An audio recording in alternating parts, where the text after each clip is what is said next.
Hi, I'm Ed Amoroso from Tag Cyber, and I'm here with my friend Toby Ware-Jones from Bayshore Networks. Welcome. Hey, thanks, Ed. Good to see you again. It's so good to see you. Hey, listen, for some of the folks who might be less familiar with Bayshore, why don't you tell us a little bit about what your platform does, and then we can get into some of the technology. What does the platform do? Yeah, sure. So Bayshore provides active OT protection. So we have 3 different products, and they all do the same core function, which is they look at activity in your OT network, and they protect you from bad stuff. We do that in real time. So you don't have a sort of timing or a human capital gap. We take action on your behalf and let you, decide if you want that to remain or make changes going forward. So what are some of the key differentiators for the platform? When you're talking to clients and prospective buyers, there must be some things you say, hey, these are the things that we think are really unique or exciting about what we're doing. Does anything come to mind? Yeah, the key thing for us really is this inline real-time protection. And we call it active OT. Yeah. And what we're doing is we're sitting on the wire, we're looking at all the native activity that goes between all these different nodes.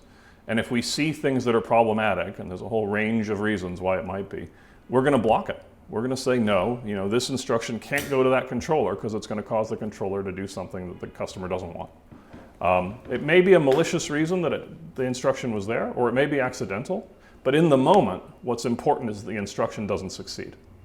And then after the fact, we can find out whether somebody didn't follow procedure or if there really was a rogue actor somewhere on the network. And you can do this, does it take weeks, months? How long to get something like this deployed? I can protect a typical regional utility in a week. In a week? In a week. And this is inclusive of assessing the tool, installing it, proving that it works, and signing off on the commissioning. Is that something that's part of sort of the statement about the product, like, hey, we can get this thing out real quick? Yeah, absolutely. The goal that we really brought to this product, and we call it SCADAfuse, was to make it as easy to deploy into an existing OT environment as possible. Yeah. And that means it has to be presented and work in a way that's familiar to the staff who are there. And so that was the first challenge. The second challenge was to make sure it would just work as soon as you spin it up with the equipment, the PLCs, the software they already have. From major manufacturers. Yeah. And you guys sit right on the wire there. We do. We sit right in line. So SCADAfuse is plugged in line right next to the PLCs it's protecting. So installation is unplug it from the switch, plug into SCADAfuse, run a cable back to the switch, and you're done.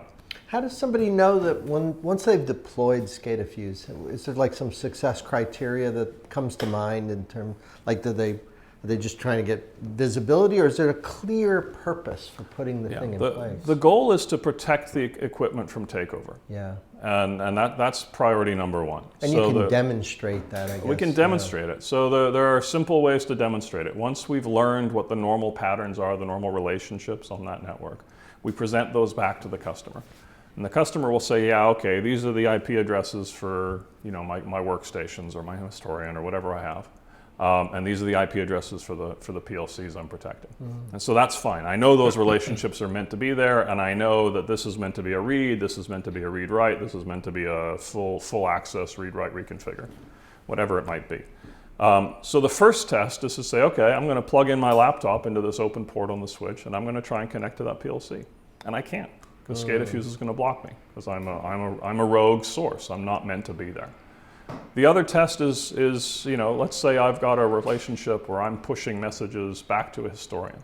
And the way that usually works is the historian will connect to the PLC and say, tell me what you've done. That's a read instruction. If the historian turns around and starts trying to reconfigure that PLC, again, that's a policy violation. And I'll say, okay, no, don't let that happen. And what that's protecting against is somebody piggybacking on the trusted IP address of the historian and trying to insert new activity that wasn't meant to come from there. How do you guys position the affordability? Our priority was to make it something that a plant manager could buy out of their discretionary spend. So a standard SCADAfuse device, it's about $5,000. Well, I've long admired the work you guys do, and I admire the work you do. Thank you very much. Very good thinker in this area. We're lucky that you're working on these problems. Fantastic. Well, we're glad to share them, and we look forward to continue to roll it out. It's wonderful to have you here in the studio. Come back again and Thank share you. more. We'll be back soon. Thanks Ed. for coming by to visit. Take care. Cheers. And we will see you next time.